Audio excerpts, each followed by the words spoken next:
నమస్తే welcome to T Times News. Tollywood icon star Allu Arjun తాజాగా తన చిత్రం పుష్ప 2 రిలీజ్ సందర్భంగా హైదరాబాద్ సంధ్యా థియేటర్కు వెళ్లి తొక్కిసలాటకు ఓ మహిళ మృతికి కారణమయ్యారన్న ఆరోపణలు ఎదుర్కొంటున్నారు. అదే కేసులో ఆయన్ను అరెస్ట్ చేసిన పోలీసులు కోర్టులో హాజరుపరిచి రిమాండ్కి కూడా పంపారు. అయితే హైకోర్టు మధ్యంతర బెయిల్ ఇవ్వడంతో అల్లు అర్జున్ బయటకొచ్చారు. అయితే ఈ నేపథ్యంలో సినీ ప్రముఖులు ఒక్కొక్కరిగా అల్లు అర్జున్కి క్యూ కట్టారు. కానీ మెగా ఫ్యామిలీ నుండి తన మేనత్త అయిన సురేఖ మాత్రం అల్లు అర్జున్ని కలిసిన విషయం మనందరికీ తెలిసిందే. ఇక అల్లు అర్జున్ ఈ మొత్తం ఎపిసోడ్లో తనకు అండగా నిలిచిన మెగా ఫ్యామిలీ పెద్దల్ని తనే స్వయంగా తన భార్య స్నేహతో వెళ్ళి వరుసగా కలుస్తున్నారు.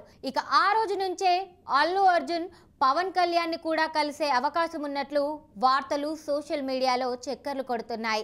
అయితే ఈరోజు మధ్యాహ్నం మంగళగిరి ఎయిమ్స్లో ఓ కార్యక్రమం కోసం రాష్ట్రపతి ద్రౌపది ముర్ము రాష్ట్రానికి వస్తున్నారు. ఆమెను గన్నవరం ఎయిర్పోర్ట్లో రిసీవ్ చేసుకునేందుకు వెళ్తున్న పవన్ కళ్యాణ్ అక్కడి నుంచి ఈ రోజు ప్రత్యేక విమానంలో హైదరాబాద్ రాబోతున్నారు. హైదరాబాద్ వెళ్ళాక నేరుగా ఇంటికి వెళ్లనున్న పవన్ కళ్యాణ్ ను అల్లు అర్జున్ వచ్చి కలిసే అవకాశాలున్నాయి. అల్లు అర్జున్ పవన్ కళ్యాణ్ మధ్య కొంతకాలంగా కోల్డ్ వార్ నడుస్తున్న సంగతి తెలిసిందే. ఈ నేపథ్యంలో వీరిద్దరూ భేటీ అయితే అభిమానులకు కూడా పండగే అని చెప్పవచ్చు.